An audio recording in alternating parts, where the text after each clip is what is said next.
Ce matin, quelques 150 ouvriers ont arrêté le travail à Courcelles dans l'entreprise Seva Logistics. C'est un sous-traitant du groupe pharmaceutique Johnson & Johnson. On s'arrête sur place avec Sophie Merguen. Ils ont tous un point commun, un sentiment d'inquiétude grandissant. Quelques 400 ouvriers travaillent dans cette entreprise et depuis la crise du coronavirus, l'activité n'a pas diminué. Ces travailleurs estiment qu'il est temps de réduire la voilure pour pouvoir respecter la distance sociale. On a peur tous les jours, la boule au ventre de venir, peur de contaminer nos enfants et que derrière tout ça, on n'a rien, quoi. Ça fait des semaines qu'on demande des gants et les gants ne sont toujours pas arrivés. On nous dit voilà, ça arrive demain, ça arrive demain, ça arrive demain, mais il n'y a rien qui arrive. On tourne à plein régime. Avec un nombre aussi important d'opérateurs, de travailleurs, c'est impossible de respecter les 1,50 m constamment. C'est impossible.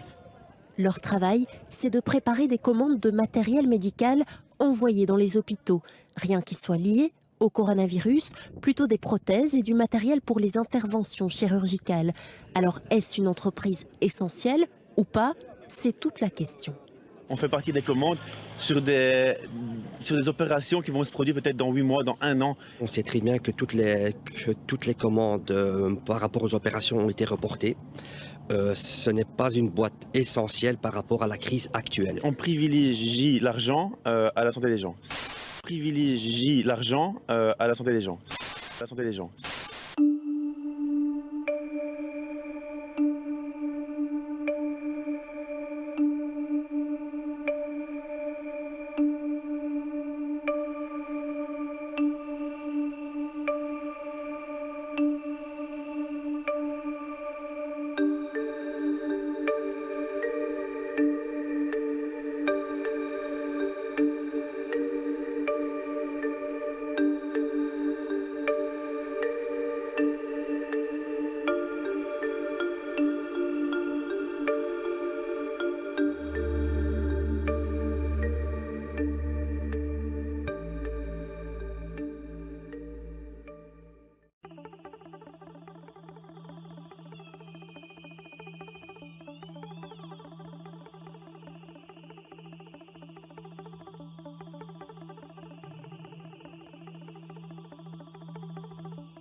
Édition spéciale, on prend maintenant la direction de New York aux États-Unis. On va rejoindre notre correspondant Philippe Corbet. Bonjour Philippe. Bonjour Julien, bonjour Marina, bonjour à tous. On va vous voir parce que chez vous aussi la propagation du coronavirus elle est en train de s'accélérer avec des chiffres qui commencent à être comparables à ceux de la France justement. Oui, 32 000 cas en tout ici, c'est-à-dire que les États-Unis sont désormais le pays le plus touché en nombre de cas après la Chine et l'Italie. La moitié de ces cas sont concentrés ici dans l'agglomération de New York. Ça veut dire qu'il y a à peu près autant de cas ici dans l'agglomération de New York qu'en France, sur l'ensemble du territoire français. Je parle de nombre de cas, hein, pas de décès. Mais la comparaison est peut-être un peu faussée parce que la France ne mène pas des tests sur tous les patients. Il n'y a plus de tests hormis les personnes jeunes et à risque. Alors qu'il y a eu un effort de multiplication des tests ces derniers jours ici. Donc cette comparaison est peut-être un peu faussée, mais le New York Times, qui depuis le départ fait un travail très précis de collecte des données chiffrées dans tous les pays pour expliquer les évolutions et la propagation de la maladie, écrit ce soir que New York va devenir l'épicentre de cette pandémie globale.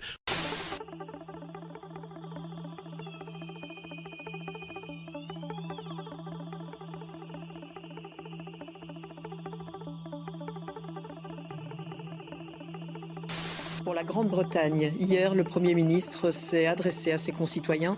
Il opte pour un confinement national de 3 semaines. Lui qui avait décidé jusque-là, qui avait choisi jusque-là une stratégie d'immunité collective. Mais les chiffres sont là. Le nombre de décès est passé de 54 à 335 ce lundi. On écoute tout de suite Boris Johnson. People will only be allowed to leave their home for the following very limited purposes. Shopping for basic necessities as infrequently as possible.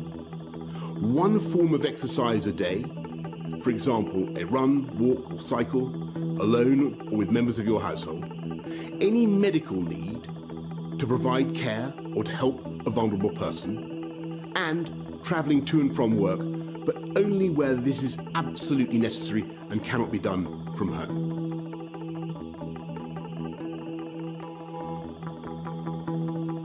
Bonsoir Maggie Debloc. Où en est la réflexion sur la durée du confinement précisément? Mais on ne sait pas le dire à ce moment. Il y a une réévaluation qui va se faire à la fin du mois.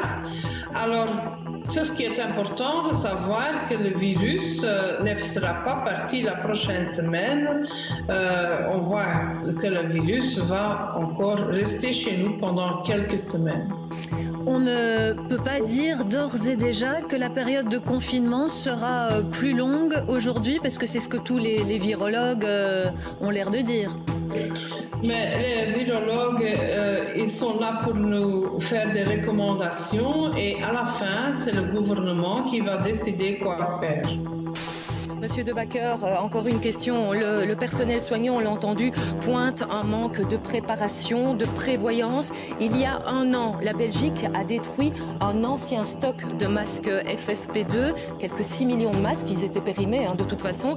Mais selon le VIF, le gouvernement n'a pas renouvelé le stock à l'époque pour des questions d'économie. C'est une réalité, monsieur De Backer?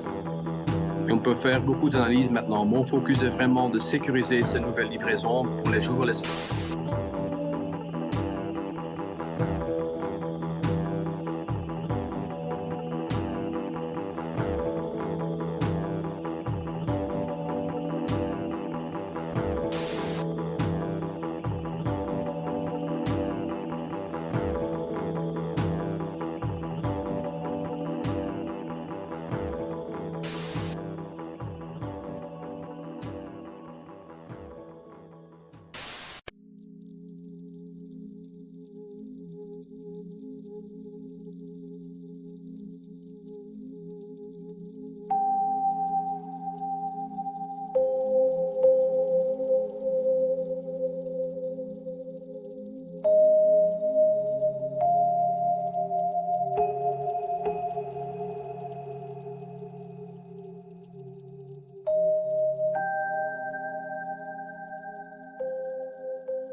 Côté santé, je vais bien, mais je reste inquiet quant au devenir de la situation pour les Guyanais. Quand on habite ici, les chiffres font parfois froid dans le dos. Dans un article du Monde publié il y a 3 jours, la Guyane compte au mieux une trentaine de lits de réanimation pour plus de 280 000 habitants. Aujourd'hui, je viens d'apprendre qu'on est maintenant passé de 29 à 40 lits de réa pour l'ensemble de la Guyane. Youpi, on est sauvé, on a gagné 11 lits, ce qui correspond à une équipe de football. Et comme feu Michel Hidalgo nous le conseillerait, amis guyanais, il faut suivre la stratégie défensive de la Mannschaft et rester confiné en défense, chez vous. Tout cela pour vous dire que les chiffres liés à la situation médicale en Guyane m'inquiètent. tout comme les recommandations de notre voisin Bolsonaro qui refuse de confiner son peuple. Habituellement, en Guyane, le corps médical est déjà sous tension. Le nombre de médecins généralistes par habitant est loin d'être suffisant et le nombre de médecins spécialisés ne correspond pas aux normes classiques des autres régions de France. C'est bien dommage que la situation hospitalière au sein de la forêt amazonienne ne soit même pas la même qu'à la clinique de la forêt noire. Bon, il se permet des petites libertés littéraires, on va dire. En Guyane et dans les villes principales, Cayenne, Saint-Laurent-du-Maroni, l'habitat spontané est présent. Les bidonvilles existent. Je pense souvent à ces personnes vivant dans des zones insalubres où le confinement doit être difficile, voire impossible, tant la promiscuité avec son voisin est obligatoire. Je pense aux infirmières libérales travaillant au sein de ces bidonvilles, sans eau courante, pour se laver les mains. Il faut un courage immense pour continuer à exercer ce métier au sein de ces zones où l'accès à l'hygiène est difficile. Là, il y a quelqu'un qui me menace tous les 2 jours, la nuit, de tous les maux, parce qu'en me menaçant de tous les maux, si je ne retire pas le fait que j'ai dit que la chloroquine était efficace. Ça, c'est intéressant. Donc j'ai porté plainte, on va voir qui c'est, ça ne m'émeut pas tellement. Et puis, on a, quand même, pour la première fois de ma vie, il y a eu sur Facebook, où ça avait été rapporté, il y a marqué fake news, c'était quelqu'un du Monde qui avait décidé que ce que je disais en rapportant ce qu'avait publié Chinois n'était pas vrai, et ça même, il y avait eu fake news pendant 36 heures sur le ministère de la Santé, sur ce que moi je dis quand même. Hein. Donc ce qui est assez intéressant, ça m'était arrivé, c'est une expérience intéressante d'ailleurs. Du coup, je pense que ça donnait une publicité considérable, et ce truc a été vu par 450 000 personnes. Donc, ça fait des années que je parle de ça, et j'ai parlé de Big Pharma et de la faillite du système de soins il y a 10 ans. Et ce livre est sorti en 2012, ça fait 8 ans. Ok ? Et j'en parle dans le chapitre Big Pharma. Et de quoi je parle dans le chapitre Big Pharma ?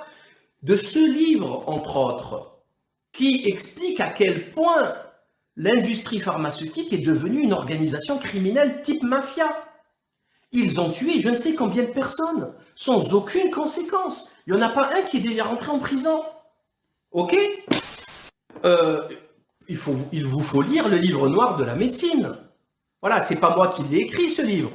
Vous êtes d'accord? Le livre d'Irène Frachon, Mediator, 150 mg, le scandale Servier. Servier est pas allé en prison. Hein. Eh ben, elle me cite dans ce livre. Elle cite ma vidéo dans laquelle je disais à l'époque que le Mediator Blenfluorex était dangereux. Il était interdit dans plusieurs pays. Ils ont continué à le vendre en France et ça a fait 2000 morts minimum et des milliers de blessés qui sont soignés avec l'argent de la sécurité sociale et que ça nous coûte très cher. Santé, le grand fiasco de Véronique Vasseur, énorme. Ça, tous ces livres sont passés. Elle, cette dame, je me rappelle très bien quand elle est passée à la télé, elle a présenté son livre à la télé. Donc, et entre-temps, au même moment, les politiques de destruction d'hôpital public continuaient. Et c'est ça qui est dingue. Cancer, hein, monsieur et madame de l'Épine, Nicole et Gérard. On l'a invitée, elle avait fait une très belle conférence à Marseille sur le cancer. Quand ils l'ont enfermée, elle était chef de service de l'hôpital de Garches pour les enfants, etc. Les 10 plus grands mensonges sur les médicaments, les plus gros scandales. Lui, c'est Pfizer, Mohamed Sidi Saïd, un très grand haut cadre de Big Pharma algérien qui a fait fortune chez Pfizer aux USA et qui a écrit un livre il y a 2-3 ans, 3-4 ans, dans lequel il tue Big Pharma.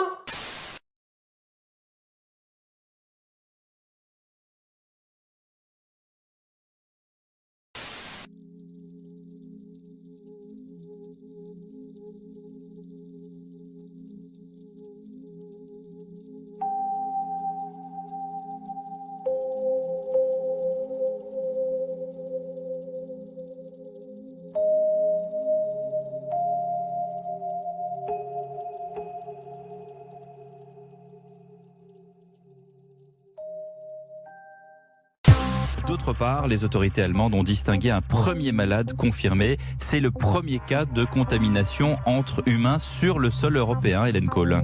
Oui, cet homme de 33 ans est tombé malade après avoir fréquenté sur son lieu de travail en Bavière une collègue chinoise venue exprès de Shanghai pour suivre une formation de 4 jours dans l'entreprise allemande. Elle-même a sans doute été contaminée au contact de ses propres parents, originaires de Wuhan, qui est le foyer de l'épidémie.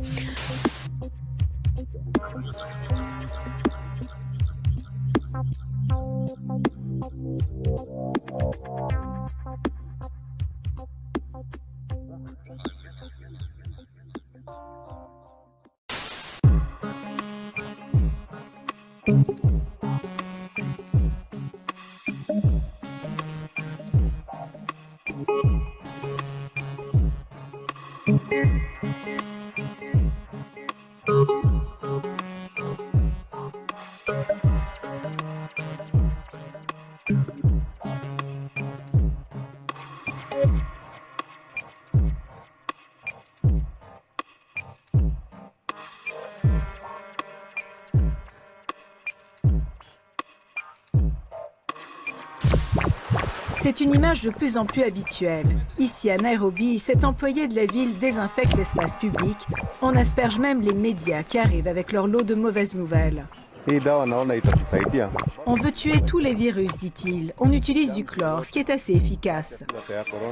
En Afrique, on dénombre près de 2000 cas de coronavirus. Sur une population de plus d'1 milliard de personnes, ce n'est pas encore alarmant.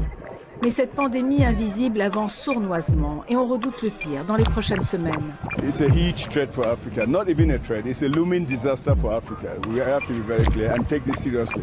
C'est une grande menace, dit-il. C'est un désastre en vue. Il faut gagner cette bataille contre la Covid-19, sinon ce sera dévastateur. Car les systèmes de santé sur le continent restent fragiles et l'accès aux rares appareils respiratoires sera quasi impossible. L'Afrique du Sud, qui détient le plus grand nombre de cas, soit 402, a décrété un confinement de 3 semaines à la population. Et pour cette vendeuse de fruits et légumes, c'est une demande impossible. Ceux qui ont des maisons peuvent s'isoler, dit-elle. Mais pour moi, cela veut dire mourir de faim ou mourir du virus. Une bonne nouvelle quand même, elle nous vient de la province chinoise de Hubei. C'est là que la pandémie a débuté. Petit à petit, le confinement va être relevé, même si pour les habitants de la ville de Wuhan, il faudra encore attendre le 8 avril avant de pouvoir aller et venir tranquillement. Après plus de 2 mois de confinement, c'est un vrai soulagement. Alors que Hong Kong pensait voir s'éloigner l'épidémie. Mais la ville fait face à une recrudescence du nombre de cas, 356, ces 2 dernières semaines. Mais pour la ville, une deuxième vague est donc aujourd'hui à endiguer. C'est le cas ailleurs en Asie aussi. Singapour connaît également une vague de cas récents importés, 432, et a dès lors interdit aux visiteurs de courte durée de se rendre dans cette cité-État densément peuplée. La Chine, qui voit le bout du tunnel, a aussi pris des mesures contre cette menace de retour du virus au fil des retours de ressortissants. Jusqu'à présent, 507 cas ont ainsi déjà été signalés en Chine parmi les personnes arrivant de l'extérieur, 39 cas pour ce seul lundi 23 mars.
Clandestin de masque, chirurgical, vaste chantier, au détail.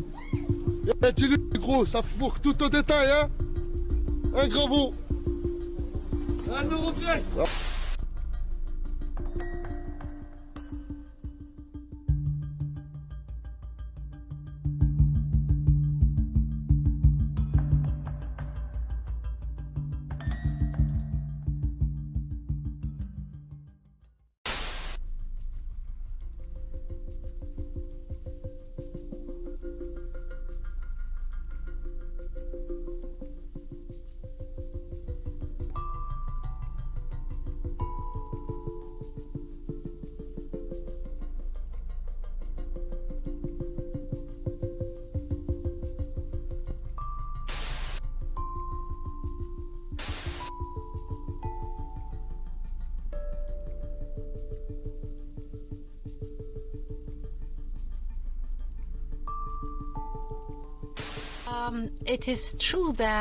Il est vrai qu'au tout début de la crise, certains États membres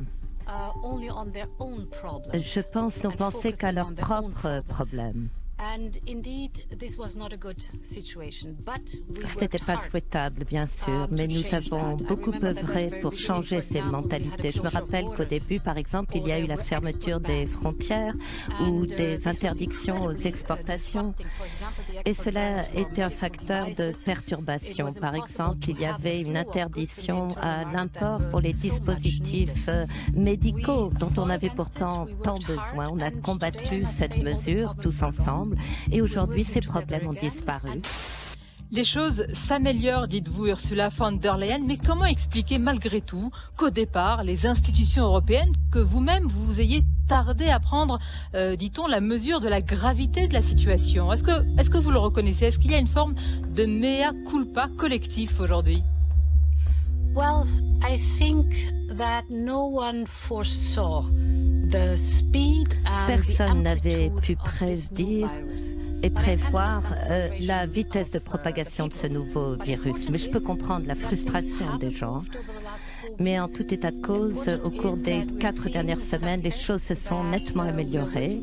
Nous remportons des succès grâce à notre collaboration pour trouver un vaccin, par exemple, la seule cure contre ce virus. Et bien, on voit beaucoup de solidarité se mettre en place, également sur le front des rapatriements des citoyens européens.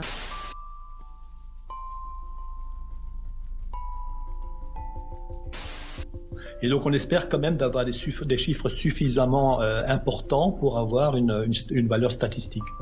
Si je peux être provocateur, est-ce qu'on ne devrait pas faire cette étude en Afrique où il n'y a pas de masque, pas de traitement, pas de réanimation, un peu comme c'est fait d'ailleurs pour certaines études dans le sida, où chez les prostituées on essaye des choses parce qu'on sait elles sont hautement exposées et elles ne se protègent pas. Qu'est-ce que vous en pensez? Alors vous avez raison, et d'ailleurs on est en train de réfléchir en parallèle à une étude en Afrique justement pour faire ce même type d'approche avec le BCG, un placebo. Alors déjà, tu noteras dans leurs paroles que, tu sais, il y a cette rime d'Orelsan que moi je trouve assez forte. Il parle de son oncle, je crois, il dit il croit que l'Afrique c'est un pays. Bah, on a trouvé l'oncle d'Orelsan, c'est-à-dire que eux ils disent oui, il faudrait faire les tests en Afrique. Pour eux l'Afrique c'est un pays, tu vois, genre en Afrique quoi. Ils savent pas où, ils s'en foutent. Bon. Ce qui est terrible, c'est que j'en avais un peu parlé dans le live d'hier, c'est-à-dire que il y a une idée derrière ça, c'est que toutes les vies humaines ne se valent pas. L'idée au fond que les Africains, bon bah c'est la merde, ils ont pas de masque, ils ont pas de test, ils ont pas de traitement, foutu pour foutu, autant en plus les utiliser pour tester des vaccins sur eux. Donc c'est vraiment l'idée que toutes les vies humaines ne se valent pas. Et c'est insupportable. Encore une fois, on va à rebours de l'humanisme le plus élémentaire. C'est ce que je te disais tout à l'heure, il y a un débat qu'il va falloir avoir, c'est-à-dire qu'aux États-Unis par exemple, on fait des essais médicaux, on paye des gens pour qu'ils fassent des essais médicaux. Donc, soyons clairs tous les deux. Quels sont ceux qui acceptent d'être payés pour mettre leur vie en danger dans un essai médical? Les pauvres. Donc, ça veut dire qu'en fait, aujourd'hui, la médecine fonctionne on va tester des traitements potentiellement dangereux sur des pauvres pour que les riches puissent les utiliser sans danger. Et jusqu'à présent, ça c'était acceptable, on le voyait pas en fait. Et tu vois, moi, les deux RDLCI, pour moi, c'est cette question-là qui pose. J'ai l'impression que moi, et c'est ce que je dis depuis tout à l'heure, j'ai l'impression que, depuis plusieurs jours, cette crise du coronavirus, j'ai l'impression que c'est une crise morale et qu'elle met en lumière des failles béantes et dramatiques dans notre société.